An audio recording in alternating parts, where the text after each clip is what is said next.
African হাতি স্থলে বসবাস করা সবথেকে বড় প্রাণী এবং ব্লু হুইল পানিতে বসবাস করা সবথেকে বড় জীব। আমরা যদি এই দুটি সাইজের কম্প্যারিজন করি তাহলে দেখা যাবে স্থলে বসবাস করা হাতি পানিতে বসবাস করা ব্লু হুইলের লেজের সমান বড়। শুধু ব্লু হুইল না, পানিতে বসবাস করা জায়ান্ট জেলিফিশ 10টা হাতির সমান বড় এবং 12 থেকে 13 মিটার লম্বা জায়ান্ট স্কুইড একাই 4টা হাতির সমান বড়। তুলনা করলে দেখা যাবে পানিতে বসবাস করা এমন অনেক জীব আছে যা স্থলে বসবাস করা জীবদের থেকে কয়েক গুণে বড় হয়ে থাকে। এখন প্রশ্ন হচ্ছে, পানিতে এমন কি আছে যে পানির মধ্যে এমন বিশাল আকৃতির জীবও বেঁচে থাকতে পারে? আসলে ভূপৃষ্ঠের তুলনায় পানিতে অক্সিজেনের মাত্রা অনেক বেশি থাকে।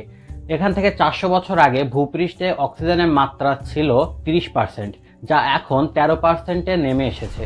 সুতরাং বিশাল আকৃতির জীবের ক্ষেত্রে বর্তমানে ভূপৃষ্ঠে সার্ভাইভ করা অনেক বেশি কঠিন হয়ে পড়েছে। উদাহরণ হিসেবে ডাইনোসরের দিকে তাকানো যেতে পারে। ডাইনোসর বিলুপ্তির একটি মূল কারণ হচ্ছে এই অক্সিজেনের স্বল্পতা।